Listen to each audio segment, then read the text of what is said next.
이제 다 같이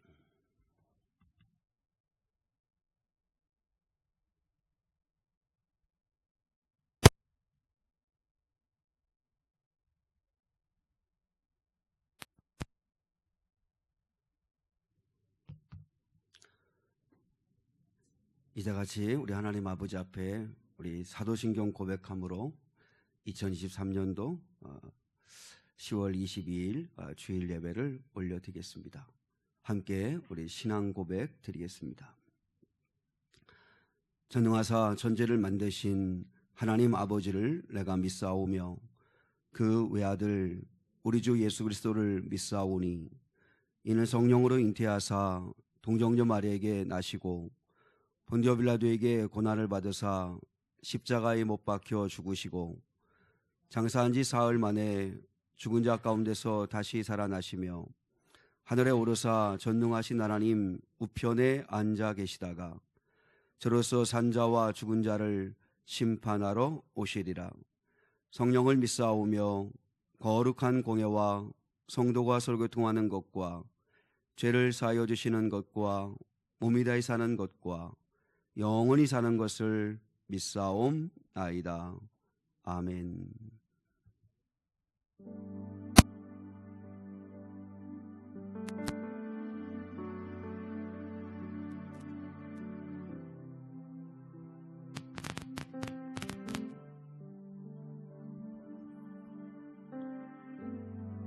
우리 자성 하나님 앞에 우리 올려드리겠습니다. 357장 주 믿는 사람 일어나 함께 찬양하겠습니다.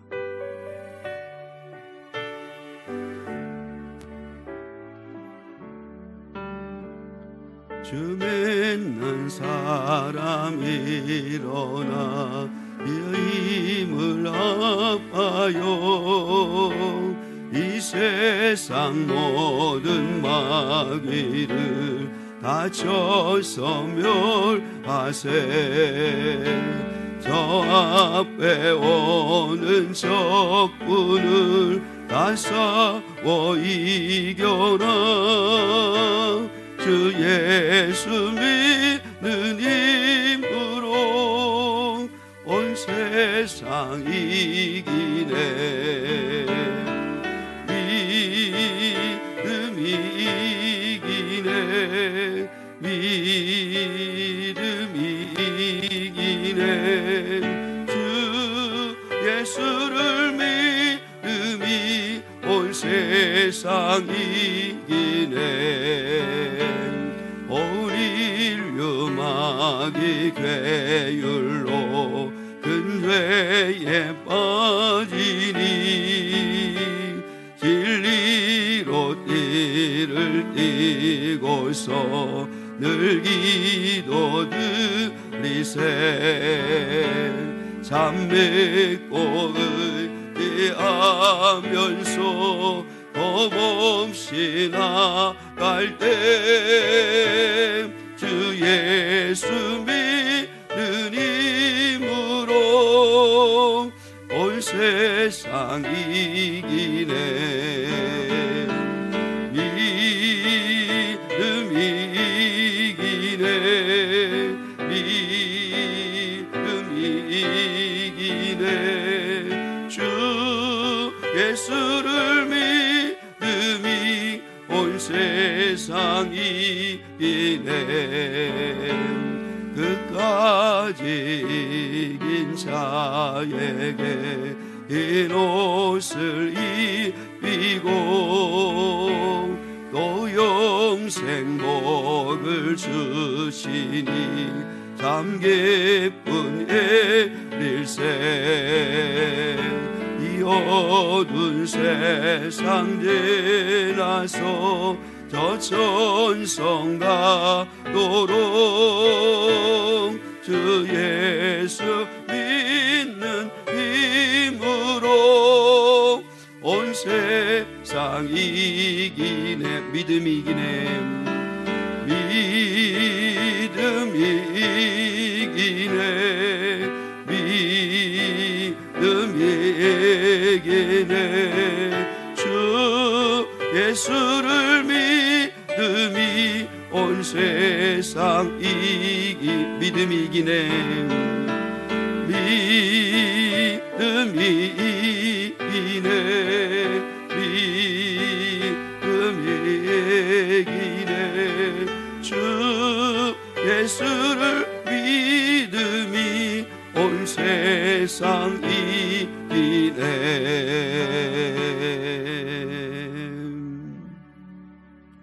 주 선한 능력으로 안으시네. 그 크신 발로 날 붙드시네. 절망 속에도 흔들리지 않고 사랑하는 주 얼굴 보아리.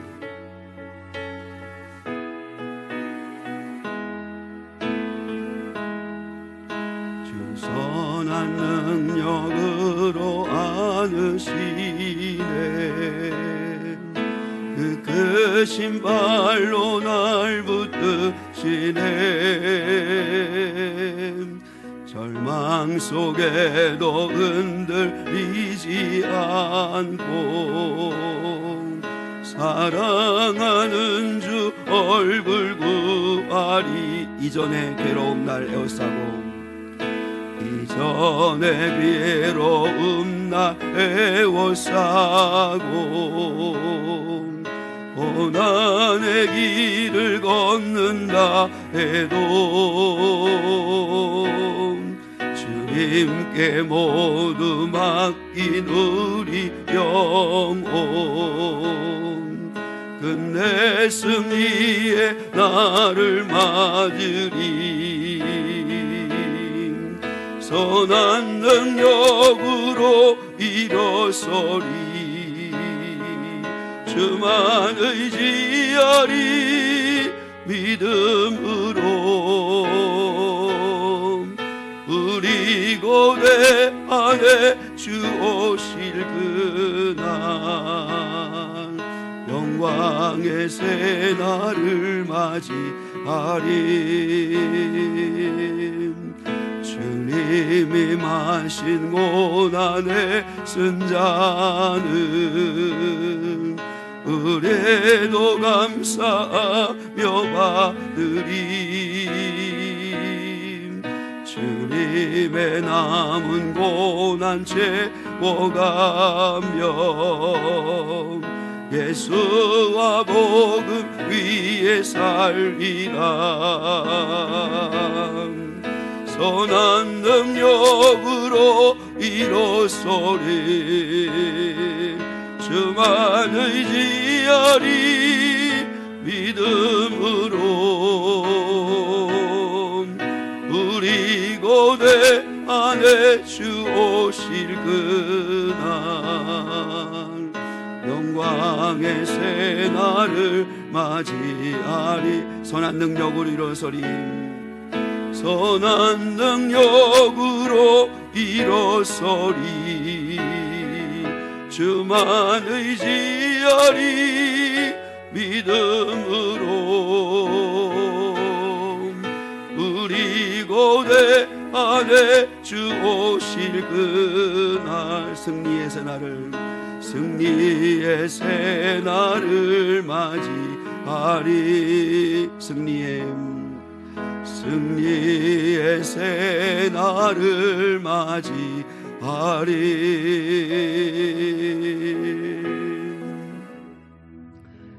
우리 이 시간에 같이 합심해서 기도하는 시간입니다. 이 시간에 기도하실 때 첫 번째는 우리가 오늘 드리는 이 예배를 위해서 기도해 주시면 좋겠습니다.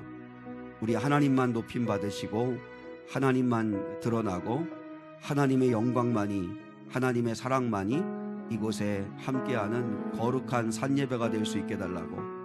우리가 정말 사모하는 건 우리 하나님, 우리 예수님을, 성령님을 사모하는 거룩한 시간 될 수 있게 달라고. 이 시간 하나님만이 이 공간을 가득 채우고도 남는, 우리 마음을 가득 채우고도 남는 그런 예배 시간 될 수 있게 달라고 기도하면 좋겠습니다. 그리고 또한 두 번째로 기도하실 때 우리 신접사님을 위해서 기도하시는데, 내일 우리 병원에 가서 이제 수술 일정을 잡는데 조속한 시일 내에, 빠른 시일 내에 또 수술 받을 수 있는 길이 열릴 수 있도록, 그래서 하나님께서 모든 과정들을 선하신 길로 인도해 주시기를 위해서 간절하게 기도해 주시면 좋겠습니다. 그리고 세 번째는 말씀을 전하는 설교자인 저를 위해서도 기도해 주셔서 기름 부어 주셔서 하나님의 말씀만 드러나고 하나님만 드러나고 그리고 전한 자 듣는 자 모두 하나님의 말씀 앞에 아멘하고 항복하고 변화되는 은혜 받는 시간 될 수 있게 달라고 기도하시면 좋겠습니다. 같이 하나님 앞에 기도하겠습니다. 하나님 아버지 감사합니다. 거룩하시고 자비하신 아버지 하나님, 오늘 이렇게 복되고 거룩한 주일을 주셔서 진심으로 감사합니다. 이 시간도 하나님 아버지를 높여드리기를 소망하며 이 시간 예배하는 저희들에게 오시어서 우리 마음을 가득 채워주시옵기를 원합니다. 이 시간 아버지 하나님 또한 세상 그 어떤 다른 것으로 우리의 마음을 채우고자 온 것이 아니라 오직 하나님 아버지가 부어주시는 놀라운 은혜, 우리 주 예수 그리스도의 놀라우신 사랑으로 충만하기를 원하여 왔습니다. 거룩하시고 자비하신 아버지 하나님, 이 시간 오직 하나님만 높임받으시고 하나님만 찬양받으시고 하나님만 아버지 드러나는 시간이 되게 하옵소서. 오직 하나님의 임재와 하나님의 사랑과 하나님의 부어주시는 놀라운 은혜가 이 공간과 이 공간 안에서 예배하는 우리 사는 성도들의 마음 가운데 가득가득 임하게 하여 주시옵소서. 하나님, 악한 마귀 어둠의 권세는 틈타지 않게 하시고 오직 거룩하신 성령의 역사로 말미암아 오직 그리스도의 사랑과 하나님 아버지의 놀라우신 지극한 사랑이 오늘 우리의 마음 가운데 확신되어지며 충만해지는 은혜가 임하게 하여 주옵소서. 또한 거룩하시고 자비하신 아버지 하나님, 우리 사는 신접사님을 기억해 주시고 내일 아버지 또한 주님 병원에 가서 모든 수술의 일정을 또한 함께 협의할 때 하나님 좋은 길을 열어주시옵기를 원합니다. 조속한 시일 내에 하나님 아버지 수술받고 또한 치유되어지는 거룩한 은혜가 임할 수 있기를 소망합니다. 존귀하시고 자비하신 아버지 하나님께서 역사해 주시고 아버지 도와주시옵기를 사모하고 기도합니다. 하나님 아버지께서 가장 선하신 길로 가장 좋으신 길로 인도하여 주시옵소서. 우리 교회 또한 몸이 아파서 힘겨워하는 자들을 동일하게 지켜주시고 하나님 안수하여 주시옵기를 원합니다. 주님, 치료의 광선을 비추어 주셔서 주를 경외하는 당신의 거룩한 자녀들에게 하나님 치유의 은혜를 주셔서 머리부터 발끝까지 있는 모든 어둠의 세력들, 모든 암세포들, 모든 우리를 병들게 하는 모든 아버지 어둠의 것들이 떠나가게 하시고 하나님 치유와 구원의 은혜를 경험할 수 있게 하옵소서. 하나님께서 가장 합당한 길로 아버지께서 이끌어 주시옵소서. 조속한 시일 내에 수술받을 수 있는 길을 열어 주시옵소서. 하나님 아버지 앞에 또한 기도합니다. 오늘 이 시간에 말씀 앞에 서기를 원합니다. 우리 하나님의 생명의 말씀을 듣고자 왔습니다. 오늘도 주시는 생명의 말씀 또한 아버지 하며 그 말씀을 통해 우리의 영혼이 거듭나게 하시고 우리의 영혼이 새로워지게 하여 주시옵기를 원합니다. 말씀을 전하는 자나 듣는 자 모두 하나님 말씀 앞에 항복하게 하시고 그 하나님의 말씀 앞에 순종하게 하시고 아버지 하나님이 우리가 은혜를 누리며 살아갈 수 있는 거룩한 자들 될 수 있기를 원합니다. 하늘에 계시고 자비하신 아버지 하나님, 이 시간 예배를 마치는 시간까지 찬양 중에 기도 중에 말씀 중에 임하시옵소서. 오직 하나님만이 임하시옵소서. 하나님만이 영광받아 주시옵소서.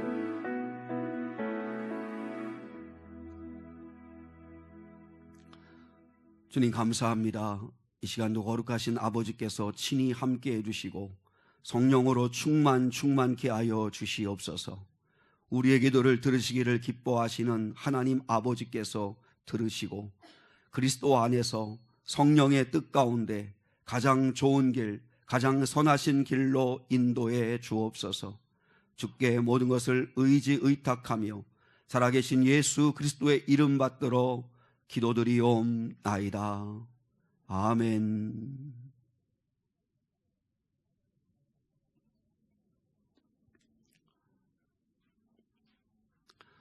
교회 소식을 잠시 나누시겠습니다. 오늘 주일은 성령 강림 22번째 주일입니다. 이제 10월 22일입니다. 이제 본격적으로 아침 저녁으로는 정말 추운데 영육간에 강건할 수 있기를 주님의 이름으로 축복합니다. 중고청 모임 또 중보기도 모임 기억하시고 또 기도해 주시면 좋겠고요. 성전 청소 또 주말 전도 점심 봉사들 겸손히 또 이름도 없이 수고의 자리를 지키는 성도들에게 하나님의 은혜가 늘 함께할 수 있기를 축복합니다. 성경 일독 우리 오미선 사모가 성경 일독을 했습니다. 우리 성도들 가운데도 혹시 성경이 좀 얼마 남지 않았으면 이제 12월 안에 빨리 마칠 수 있으면 좋겠습니다. 마치시면 말씀해 주시면 고맙겠습니다. 그리고 11월 1일부터 이제 수요일 날인데요. 11월 1일 수요일부터 21일 화요일 매일 저녁 8시에 다니엘 기도회가 있습니다. 우리 교회 함께 모여서 우리 교회도 기도할 제목이 여러 가지 있는데요. 기도의 제목들을 가지고 한 자리 모여서 같이 찬양하고 같이 말씀으로 은혜 받고 그리고 간정으로 은혜 받고 그리고 같이 기도하는 그런 시간을 갖는데 꼭 여러분이 함께 하시면 좋겠습니다. 그리고 11월 19일 11월 셋째 주일이 추수감사 주일입니다. 참조하시면 좋겠습니다. 자, 앞뒤 좌우에 있는 분과 이렇게 인사하겠습니다. 가장 선하고 좋은 길로 인도하실 겁니다. 인사하겠습니다. 가장 선하고 좋은 길로 인도하실 겁니다. 네, 그렇게 인도하시기를 축복합니다. 이제 오늘 주시는 하나님의 말씀 우리 같이 한번 나누시겠습니다. 오늘 주신 하나님의 말씀은 에베소서 1장 3절로 14절입니다. 에베소서 1장 3절로 14절 말씀입니다.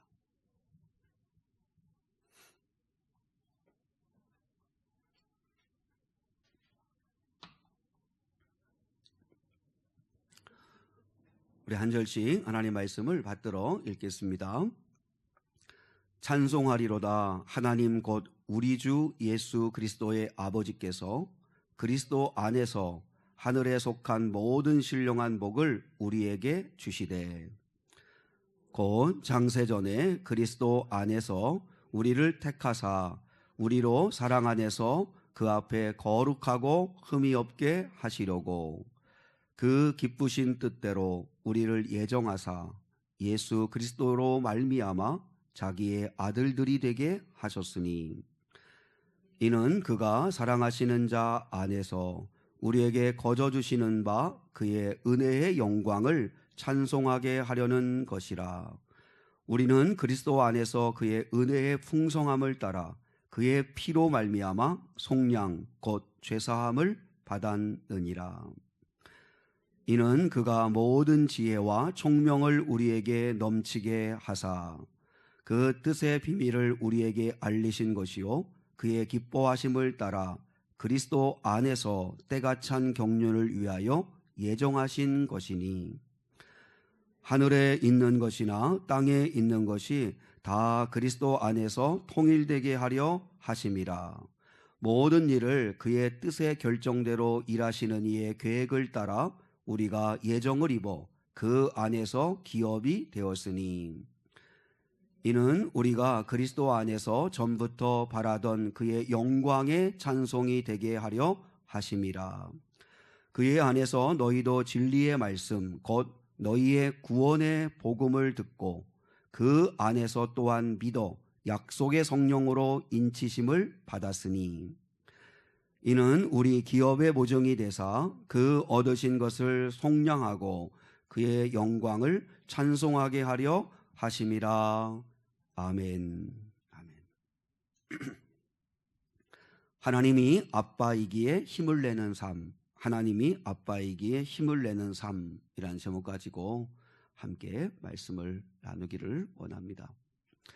지난 주일 시간에는 에베소서 편지를 받은 그 에베소 교인들의 형편이 어떠한가 하는 것을 두 주간에 걸쳐서 우리가 함께 나누었습니다. 에베소 도시가 어떤지 그리고 그 에베소 도시에 살아가는 그들에게 은혜와 평강이 임하기를 또 인사하고 축복하는 그 바울의 그 마음을 또 그리고 그 말씀을 함께 나누었습니다. 오늘 이 시간에는 에베소서를 쓰게 된 바울의 형편을 좀 생각해 보려고 합니다. 에베소서를 쓰게 된 이 바울의 그 현재의 그 상태, 그 현재의 삶의 자리를 좀 우리가 생각하면서 오늘 주신 말씀을 좀 이해하면 또 우리에게 은혜가 될 수 있다는 생각이 듭니다. 영적인 상상력을 가지시고 그리고 이제 말씀을 오늘 함께 나누시면 좋겠습니다. 바울이 다메섹으로 가는 길에 낮 12시에 이제 예수 그리스도를 강권적으로 만나잖아요. 예수님을 만나고 난 이후에 이제 그가 또 은둔의 시간, 또 그 혼자만의 시간, 또 자신을 돌아보는 시간들을 갖고, 그리고 난 다음에 1차, 2차, 3차에 걸쳐 가지고 전도 여행을 합니다. 사실 여행이지만 뭐 여행이라고 하기는 정말 어렵고 선교 사역을 펼치게 됩니다. 이 전도 사역을 펼치는데 그 기간이 11년입니다. 대략 11년. 1차, 2차, 3차 전도 사역을 펼치는데 약 11년의 시간이 소요가 됩니다. 그러니까 오늘날 이렇게 편리한 교통편으로 다녀도 바울이 갔던 걸었던 다녔던 그곳을 이렇게 우리가 다니려면 참 힘든 여정입니다. 그럼에도 불구하고 2000년 전에 이 바울은 걷거나 그리고 배를 타고 11년간 전도 여행을 다녔다는 거죠. 11년 동안의 그 전도 사역은 고난의 행군이었고, 그리고 가시밭길이었고, 그리고 죽음의 위협이 도사리고 있는 그냥 살얼음판이었습니다. 고린도서 11장에서 바울이 그 11년 동안 선교 사역을 펼치면서, 전도 사역을 펼치면서 내가 어떤 고통을 겪었는지를 고백하는 말씀이 나와요. 자, 우리 한번 24절을 한번 먼저 보겠습니다. 24절 시작. 유대인들에게 40에서 하나 감한 매를 5번 맞았으며. 여기서 40에서 하나 감한 매, 그러니까 39번의 매질을 5번이나 맞았는데, 유대인들이 때리는 이 매질은 그냥 이렇게 막대기가 아니라요, 사람이 이렇게 혼자 들기도 버거울 만큼 큰 기둥 같은 그런 몽둥이로 사람을 때리는 건데, 그 몽둥이로 이제 맞으면 뼈가 부러지거나 살점이 떨어져 나가거나 그런 아주 고통을 주는 매질이에요. 그러니까 그런 매질을 39번을 맞는 매질을 5번이나 맞았다 그러니까 사도 바울이 뭐 건강이 온전하지 못한 거죠. 그러니까 죽지 않은 게 다행일 만큼 그런 매질을 당해요. 그리고 25절에 또 보시죠. 25절 시작. 3번 태장으로 맞고, 그래서 태장은 우리나라식으로 말하면 곤장입니다. 곤장. 그러니까 3번 태장으로 또 두드려 맞고, 그리고 시작. 1번 돌로 맞고, 3번 파선하고, 일주야를 깊은 바다에서 지냈으며, 여러 번 여행하면서 강의 위험과 강도의 위험과 동족의 위험과 이방인의 위험과 시내의 위험과 광야의 위험과 바다의 위험과 거지 정제 중의 위험을 당하고, 또 수고하며 애쓰고 여러 번 자지 못하고 줄이며 목마르고 여러 번 굶고 춥고 헐벗었노라. 한번 상상을 한번 해보세요. 바울이 도대체 무슨 죄를 지어가지고 이런 고통을 겪어야 되나요? 도대체 무엇을 위해서 이렇게 살아야 될까? 저는 아마 이렇게 살려면 못 살 것 같습니다. 이런 고통을 다 견뎌낼 만큼 그렇게 믿음이 좋은 사람인 것 같지는 않아요. 근데 바울은 고린도 11장에서 자신이 그동안 11년 동안 3차에 걸쳐서 전도사역을 펼치면서 이런 고통을 내가 겪었다, 이런 아픔을 내가 겪었다, 이런 이야기를 담담하게 풀어내고 있는 모습을 보는데, 근데 바울은 시험에 들지 않았다는 거예요. 말도 안 되는, 상상할 수도 없는 고통을 받았는데도 불구하고 바울은 낙심하지 않았다는 거예요. 또 이제 11년의 이 전도사역을 마치고 어렵사리 예루살렘에 도착을 했어요. 그러면 예루살렘에 도착했으면 예루살렘에 있는 성도들로부터 정말 환대를 받고 환영을 받고 박수를 받아야 마땅하지 않겠어요? 좀 몸도 좀 얼마나 몸이 아프겠어요. 좀 이제 쉬면서 좀 몸도 회복하고, 그리고 좀 보상받고 좀 그런 안식하는 시간을 좀 가지면 얼마나 좋겠어요. 근데 예루살렘에 왔는데 유대인들이 바울을 모함해요. 바울이 이방인들을 데리고 성전에 들어갔다고 새빨간 거짓말을 해요. 그러니까 예루살렘 그 성전 밖에는 이렇게 표시석이 있어요. 그래서 절대로 이방인은 그 표시석을 넘어가면 안 되는 그 경계선이 있는데, 그런데 유대인들이 바울을 잡아 죽이려고 그 거짓 증인들에게 돈을 매수해 가지고, 그래서 바울이 이방인들을 데리고 그 성전으로 들어가는 걸 내가 봤다, 새빨간 거짓말을 해서, 그래서 바울이 붙잡혀요. 그래서 억울하게 4년의 감옥 생활을 해요. 가이사랴에서 2년, 그리고 로마 감옥에서 2년 감옥 생활을 하게 돼요. 하나님이 해도 너무하시는 것 같아요. 억울하게 감옥 생활을 4년 해요. 거기다가 이제 로마 감옥 안에서 지금 사도 바울이 감옥 생활을 하고 있는데, 근데 그때 에베소 교회 소식이 바울에게 들린 거예요. 그러면 보통 우리 상식 가운데는 교회가 잘 되고 있다고, 성도들이 믿음으로 잘 자라고 있다고, 교회가 큰 부흥을 하고 있다고, 그런 이야기가 들리면 그래도 이 고생, 이 고난 중에도 감사할 수 있잖아요. 근데 에베소 교회에 들리는 이야기가 뭐냐면 교회가 지금 깨질 위기에 처해 있다는 거예요.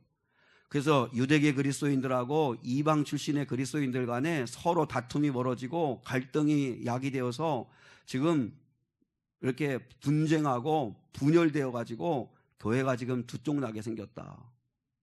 그리고 또 신천지 같은 이단들이 교회 안에 들어와 가지고 아직 믿은 지 얼마 안 되는 그 믿음이 약한 사람들을 미혹하고 있다. 그리고 성도들이 주님을 닮아가기보다는 그 무절제한 행실과 성적 타락으로 교회 안에 무리를 일으키고 있는 성도들이 또 일부가 있다. 이런 이야기들이 들리는 거예요. 이쯤 되면 낙심하지 않을까요? 원망하지 않을까요? 도대체 이게 뭐야? 하나님을 위해서 내가 주님을 위해서 그 고생을 하고 그 고난을 치르고, 그리고 또 이렇게 억울하게 누명을 써가지고 모함에 빠져가지고 또 감옥 생활을 하고, 그리고 에베소 교회에 들린다는 소문은 교회가 쪼개진다고 이야기하고, 그리고 또 성적으로 타락하고 믿음이 떨어진다는 이야기나 들리고, 도대체 이게 뭔가 얼마나 마음이 낙심이 되겠어요. 그런데 그 로마 감옥에서 에베소 소식을 듣고 바울이 에베소 교회에 편지를 보내면서 1절과 2절은 인사말이니까 그건 빼고 본론이 3절부터 시작하는데, 본론을 시작하는 3절의 첫 말씀의 고백이 뭐예요? 첫 말이 뭐예요? 찬송하리로다. 찬송하리로다. 이 말을 풀어보면 감사합니다, 충분합니다, 행복합니다, 기쁩니다, 이런 말이에요.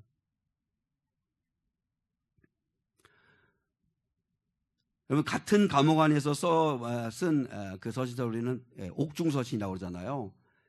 이제 에베소서 말고도 골로새서도 있고 빌립보서도 있고 빌레몬서도 있는데, 근데 그 교회의 소식들이 들린 게 다 하나같이 근심되고 걱정되는 소식이 들렸는데, 근데 각 교회에다가 보내는 편지의 첫 마디는 항상 뭐냐면, 빌립보서 1장 3절에서는 이렇게 바울이 편지를 해 보내요. 시작. 내가 너희를 생각할 때마다 나의 하나님께 감사하며. 골로새 1장 3절이요. 우리가 너희를 위하여 기도할 때마다 하나님 곧 우리 주 예수 그리스도의 아버지께 감사하노라. 도대체 뭐가 감사하다는 거예요? 뭐가 감사하다는 거예요? 짜증나고 원망스럽지, 지금 뭐가 지금 기쁘고 뭐가 지금 하나님을 나는 찬송한다고 그러고 뭐가 감사하다는 거예요 도대체? 바울이 도대체 생각이 없는 사람인가? 무슨 AI인가? 감정이 없나? 아니면 있어 보이려고 이렇게 하는 건가? 도대체 이해가 안 되는 거예요. 도대체 어떻게 바울은 감사하다, 하나님께 나는 감사하다, 그리고 찬송하자, 나는 감사하다, 지금 기쁘다. 여러분, 찬송하리로다 라고 하는 이 말은 현재형입니다. 현재형. 이게 참 중요한데, 나는 감사했었어. 그리고 앞으로 지금은 좀 힘들지만 이제 조금 있으면 난 다시 감사할 거야. 그게 아니고 나는 지금 감사하다는 거예요. 지금 감사하다. 지금 바울이 어떤 형편에 있어요? 나는 지금 기쁘다는 거예요. 지금 기쁘다. 우리에게 도전하는 말씀 아니에요? 오늘 예배하러 오신 우리 사랑하는 성도들, 때로는 우리 성도들 가운데 여러분 삶의 형편이 몸이 아플 수도 있고 시험에 불합격할 수도 있고 관계가 깨질 수도 있고 자녀들이 속을 썩이기도 하고 힘든 일들을 만나는 그런 상황 속에 있을지 모르겠어요. 그럼에도 불구하고 오늘 이 시간에 예배하러 나온 우리 사는 성도들의 마음은 지금 찬양하고 싶은 마음이십니까? 지금 하나님 앞에 감사합니까? 지금 하나님을 앞에 기뻐할 수 있습니까? 근데 바울은 그 상황에서도 나는 지금 기쁩니다. 난 지금 하나님을 찬양합니다. 감사합니다. 이렇게 고백을 한다는 거죠. 그러면 바울이 도대체 이렇게 기뻐하고 이렇게 감사하고 이렇게 찬송할 수 있는 이유가 뭘까? 자, 3절을 다시 한번 볼게요. 3절을 다시 한번 보겠습니다. 자, 시작. 찬송하리로다. 하나님 곧 우리 주 예수 그리스도의 아버지께서 그리스도 안에서 하늘에 속한 모든 신령한 복을 우리에게 주시되. 오늘 우리가 꼭 그 답을 알았으면 좋겠는데, 지금 바울이 그 어떤 상황 속에서도 기뻐하고 감사할 수 있는 이유가 뭐냐면 예수 그리스도의 아버지께서 그리스도 안에서 하늘에 속한 신령한 복을 나에게 주셨다는 거예요. 여기서 주시되라고 하는 말은 현재 완료형이에요. 그러니까 지금 이 고백을 하고 있는 지금 현재 그 시점에서 자기는 지금 이미 하나님께로부터 하늘에 속한 신령한 복을 이미 나는 다 받았다, 이 말이에요. 받았다. 그래서 나는 하나님을 찬송한다.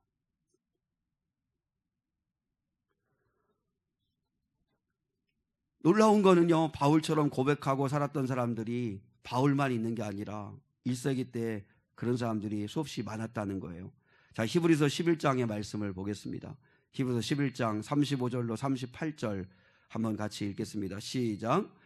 여자들은 자기의 죽은 자들을 부활로 받아들이기도 하며 또 어떤 이들은 더 좋은 부활을 얻고자 하여 심한 고문을 받되 구차히 풀려나기를 원하지 아니하였으며 또 어떤 이들은 조롱과 채찍질 뿐 아니라 결박과 옥에 갇히는 시련도 받았으며 돌로 치는 것과 톱으로 켜는 것과 시험과 칼로 죽임을 당하고 양과 염소의 가죽을 입고 유리하여 궁핍과 환난과 학대를 받았으니 이런 사람은 세상이 감당하지 못하느니라.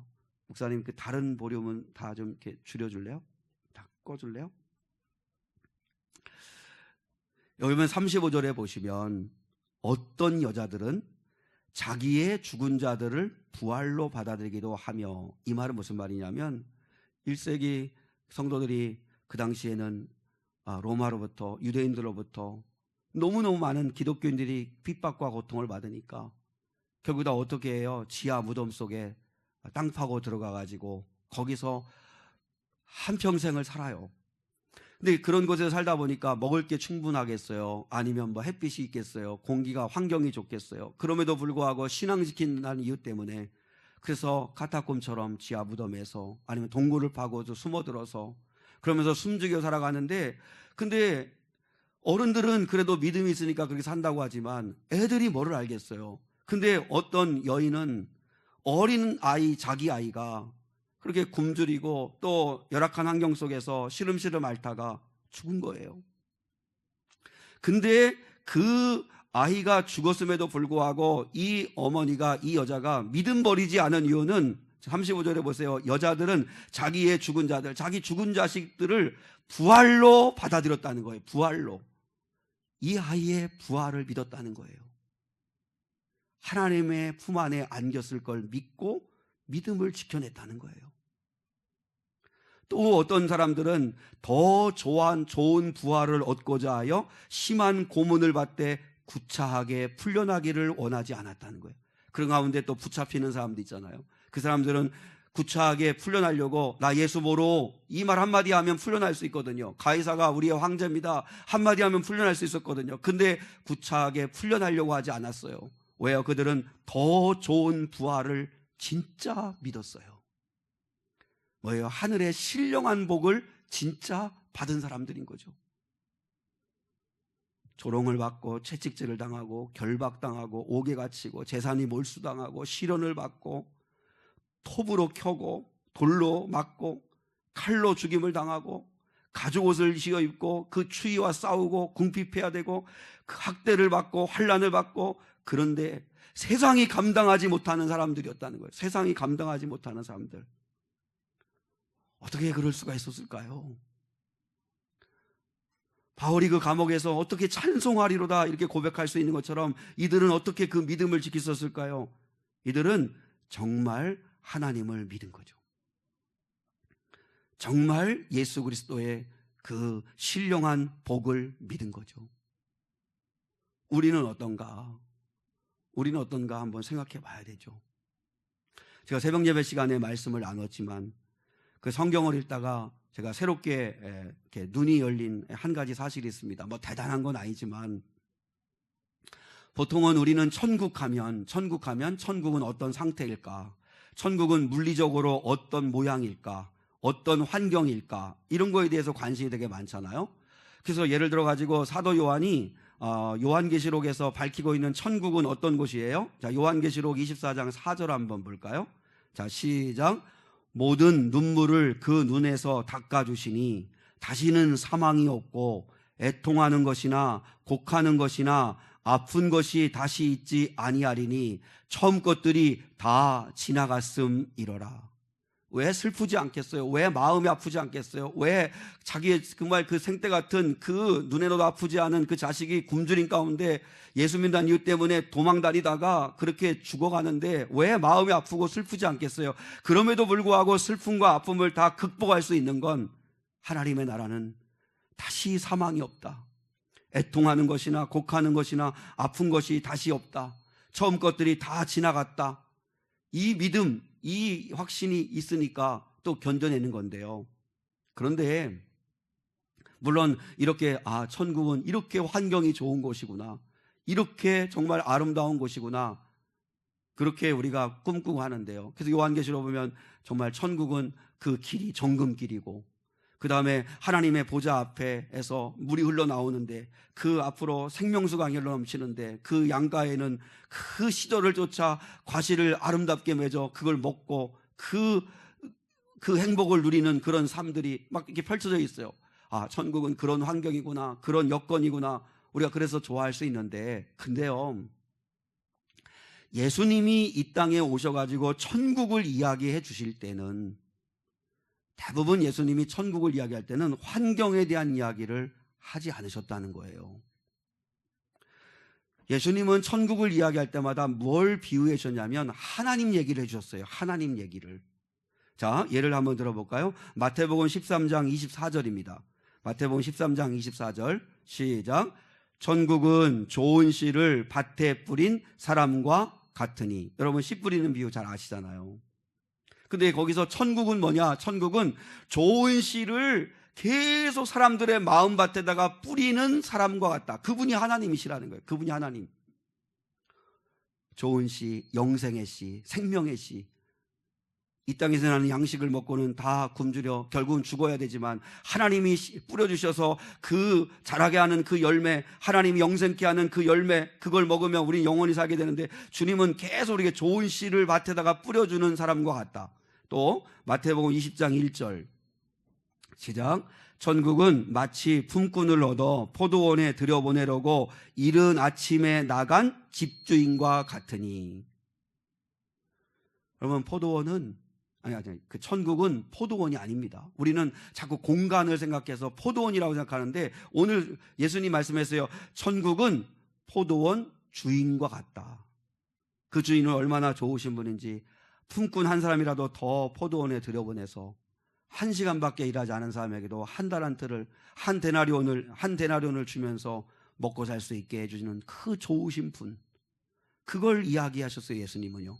또 마태복음 22장 2절입니다. 마태복음 22장 2절 시작. 천국은 마치 자기 아들을 위하여 혼인잔치를 베푼 어떤 임금과 같으니, 여기서는 뭐예요? 예수님은 혼인잔치를 베푼 임금님과 같다는 거예요. 그래서 길로 들로 사거리로 가서 누구든지가 데려와라, 누구든지 가서 데려와서 혼인집으로 초청해라, 그리고 예복을 입혀주고 함께 즐거워하도록 누구 한 사람이라도 더 구원받도록 초청하시는 임금님과 같다. 예수님은요, 천국을 말씀하실 때 거기는 어떤 공간이야, 어떤 환경이야, 이런 얘기를 안 하시고, 예수님은 천국은 하나님이 어떤 분이신가를 말씀하셨다는 거예요. 왜 그랬을까? 왜 그랬을까? 하나님께 집중하라는 거예요. 하나님께 집중하라는 거. 우리는요, 늘 공간과 환경에 대해서 관심이 많아요. 그래서 늘 하나님 아버지 앞에 환경 바꿔주세요, 하나님 공간을 좀 바꿔주세요, 이 문제만 없어지면 행복할 것 같아요, 늘 그렇게 이야기하는데, 이 땅의 삶은 어차피 업앤다운이 있습니다. 어차피 이 세상의 삶은 봄, 여름, 가을, 겨울이 있어요. 낮이 있는가 하면 밤이 있고, 좋은 날씨가 봄 햇살이 비치는가 하면 비바람이 치는 날이 있고, 살다 보면 수많은 파도가 밀려오고, 환경은 날마다 수시로 바뀌어요. 근데 돈이 좀 있으면 기뻐하고, 돈이 없으면 낙심하고, 환경이 조금 좋으면 즐거워하고 기뻐하고, 환경이 좀 안 좋으면 낙심하고 근심하고, 그건 믿음 아니라는 거죠. 그래서 예수님은 말씀하시는 거예요. 우리의 기쁨은 하나님께 있어야 된다. 그러니까 천국은 하나님이다. 하나님. 천국이 아무리 좋아도 거기에 하나님이 안 계시면 안 되는 거잖아요. 그러니까 천국은 하나님께 집중하는 거다. 예수님께 집중하는 거다. 그래서 하나님을 믿고 예수님을 정말 사랑하면 환경이 어떠하든지 그건 중요한 게 아니다. 그걸 예수님은 일깨워주고 싶으신 거예요. 그래서 우리 하나님 아버지는 이렇게 좋은 임금과 같은 분이고, 포도원 집주인과 같은 분이고, 이렇게 좋으신 분이다, 이런 이야기를 계속하는 거예요. 천국이 어디 있을까? 천국은 어떻게 생겼을까? 천국에서 뭘 먹고 사나? 천국은 재미있는 곳일까? 그런 거에 관심 가질 필요 없어요. 중요한 건 내가 이 땅에 사는 동안 내 안에 예수 그리스도를 나의 삶의 주인으로 정말 모시고 예수님을 정말 사랑하는가? 예수님을 사랑하면 예수님과 함께하는 곳이 거기가 천국이니까 예수님과 함께하면 그것으로 감사한 거고, 그게 좋아야 되는 거죠. 바울은 그 은혜를 누린 거예요. 그러니까 바울은 감옥에 있든지 아니면 매를 맞든지 아니면 맛있는 대접을 음식을 대접받든지 어떤 형편에 있든지 간에 바울은 주님으로 인하여 기쁜 거예요. 하나님 아버지께서 그리스도 안에서 예수로 말미암아 주신 하늘에 속한 신령한 복을 나는 이미 받았기 때문에 나는 감사하다, 나는 찬양한다, 내 이름이 생명책에 기록된 것으로 나는 기뻐한다. 내가 이 땅의 시민권만 있는 게 아니라 나는 하늘의 시민권을 가지고 있기에 나는 감사하다. 세상의 복은 하나도 받은 것 같지 않은 바울이 예수 때문에 감옥 안에 갇혀 있는데도 감사합니다, 충분합니다, 행복합니다 라고 할 수 있었던 이유는 하늘의 신령한 복을 받았기 때문인데, 그 하늘의 신령한 복 가운데 하나가 하나님이 자신의 아빠, 아버지였다는 거죠. 자신에게 하나님이 아빠였다는 거죠. 자, 오늘 이 시간에는 하늘에 속한 신령한 복이 3절부터 14절까지인데요. 3절부터 14절까지는 원문, 헬라어 원문에 보면 한 문장이에요. 한 문장. 그러니까 사도 바울이 얼마나 이 영광과 이 감격의 속에서 한 문장으로 이 3절부터 14절까지를 그냥 계속 찬송하는 거예요. 근데 그 가운데 우리가 7절을 좀 주목하기 원하는데, 자, 7절 보겠습니다. 7절 시작. 우리는 그리스도 안에서 그의 은혜의 풍성함을 따라 그의 피로 말미암아 속량 곧 죄 사함을 받았느니라. 여기서 보면 예수님의 은혜로 예수의 피로 말미암아 너희가 속량을 받았다 하는 말이 나오죠. 속량. 속량이라는 말을 국어사전에 찾아보니까요, 몸값을 받고 종의 신분을 풀어주어 자유인이 되게 하는 것, 그게 속량입니다. 그러니까 그 노예의 값을, 노예의 몸값을 치러주고, 그리고 노예 문서를 찢어버리고 자유인이 되게 해주는 것, 그게 속량입니다. 근데 오늘 그 속량이라고 하는 말을 바울이 쓰고 있는데, 이 속량이란 말은 기독교 용어가 아니라 그 당시 노예 시장에서 통용되는 시장 언어입니다. 시장 언어. 그걸 바울이 가지고 온 거예요. 우리가 예수 안에서 우리가 어떤 하늘의 신령한 복을 받았는지 아냐? 우리는 속량을 받은 자다.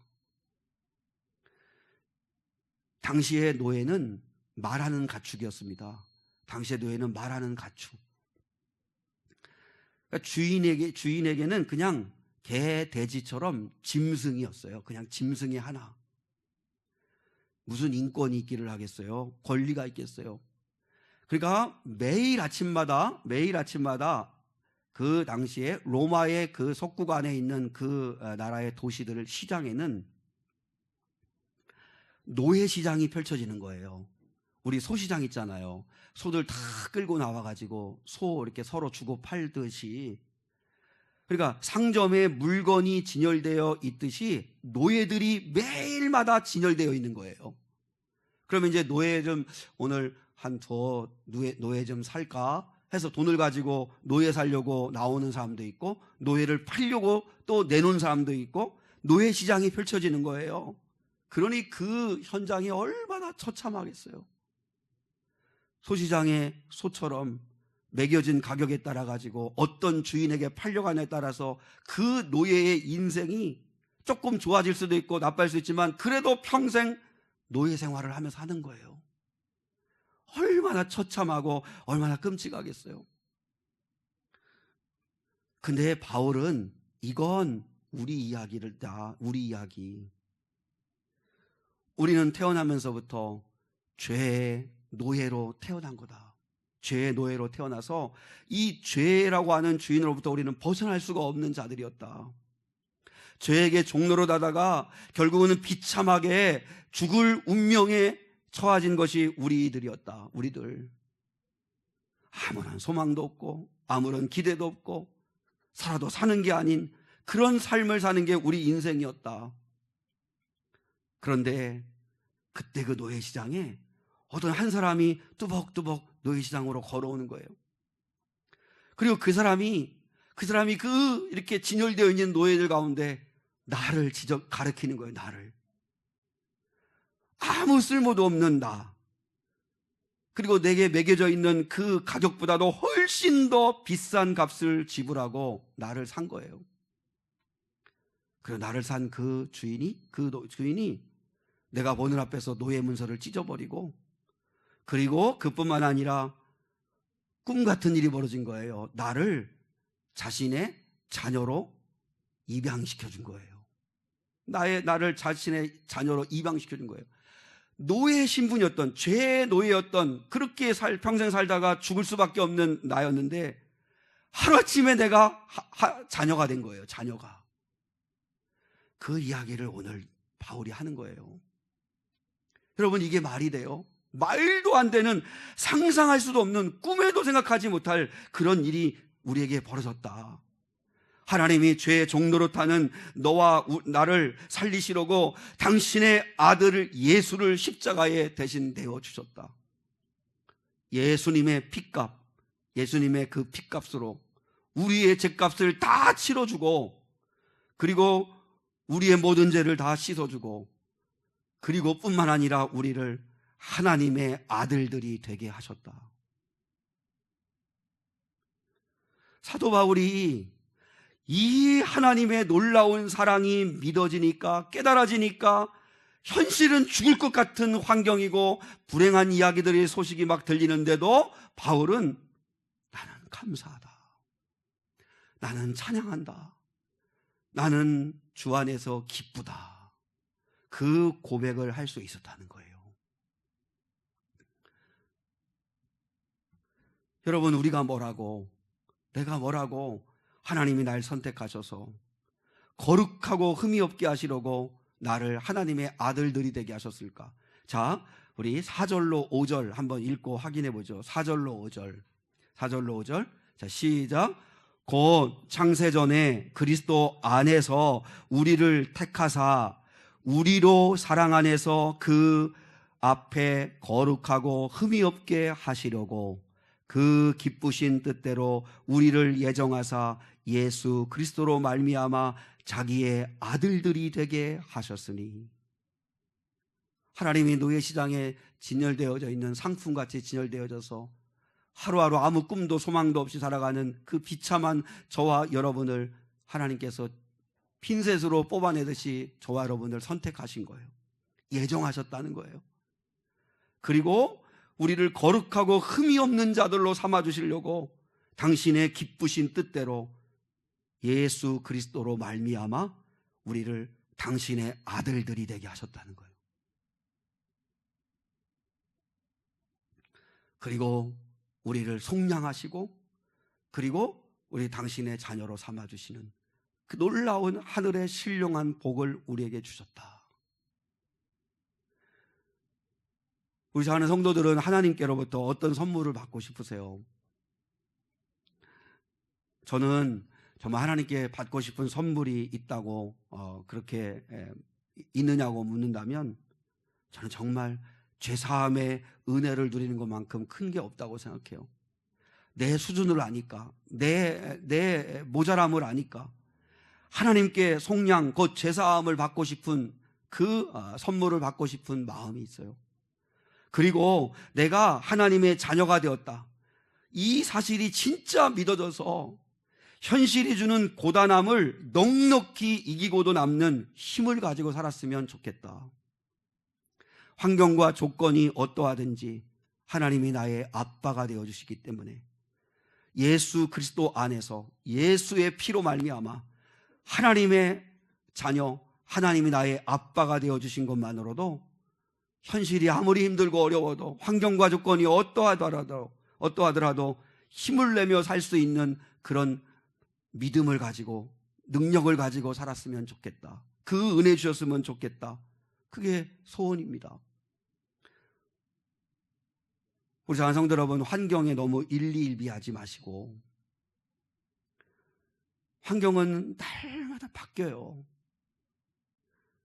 아무 자격 없는 내가 아빠 하나님의 자녀가 된 것을 감사하고, 그리고 어떤 고단한 현실 속에서도 바울과 같이 그 로마 감옥에서 터져나오는 그 외침, 그 속에서부터 막 터져나오는 그동안에 자기를 둘러싸고 있는 환경은 너무너무나 고통스럽고 힘들지만 그 마음에서부터 터져나오는 그 찬송하리로다. 감사합니다. 찬양합니다. 하늘의 신령한 복을 나에게 주신 하나님을 찬양합니다. 너희도 이런 복을 받은 자다 라고 하면서 그렇게 쏟아놓는 이 찬양의 삶을 우리도 살기를 소망했으면 좋겠습니다. 여러분, 하나님이 아빠이신 이 사실이 힘이 되고, 그리고 예수 그리스도의 놀라우신 그 은혜와 사랑으로 내가 자유케 되어진 그 은혜를 좀 누리시는 그런 거룩한 성도들이 될 수 있기를 주님의 이름으로 축복합니다. 우리 함께 은혜, 내가 누려왔던 모든 것들이, 내가 지나왔던 모든 시간이, 내가 걸어왔던 모든 순간이 당연한 것 아니라 은혜였어. 우리 함께 한번 찬양하시겠습니다.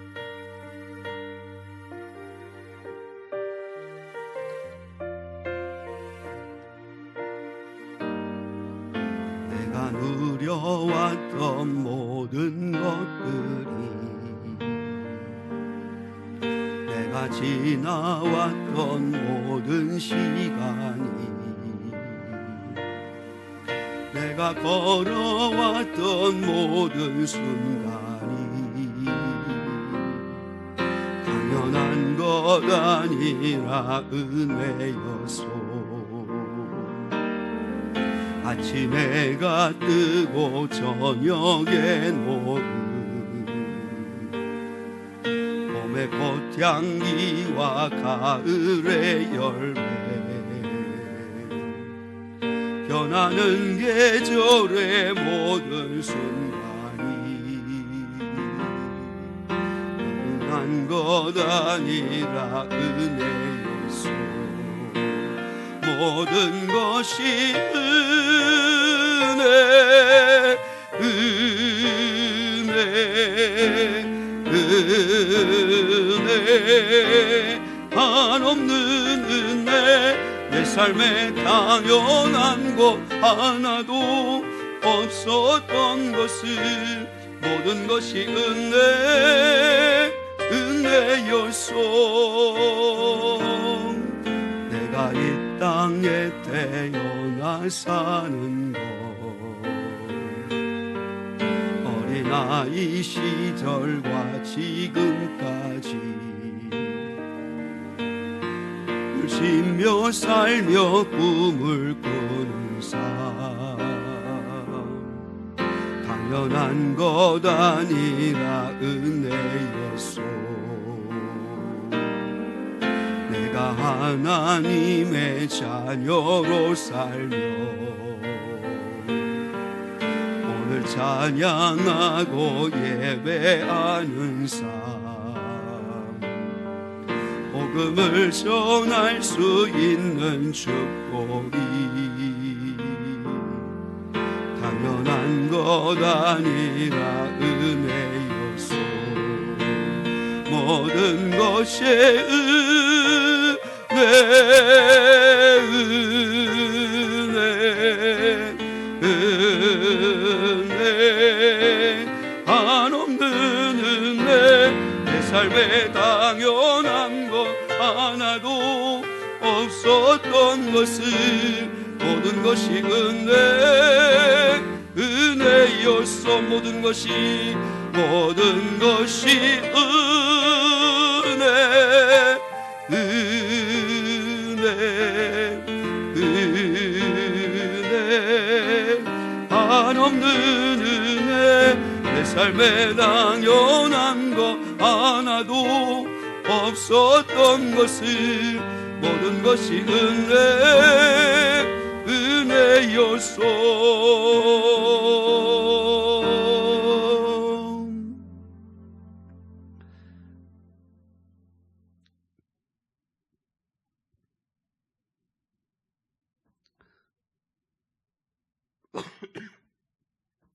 지금은 우리 주 예수 그리스도의 은혜와 하나님 아버지의 극진하시고 지극한 사랑과 성령 하나님의 함께하시며 동행하시며 인도하시며 지켜주시는 은혜가 우리는 영원히 죽을 수밖에 없는 태어나면서부터 죄성을 가지고 태어나 끊임없이 악을 향하여 치닫는, 그래서 영원한 심판 아래 거하는 저주받은 인생이었지만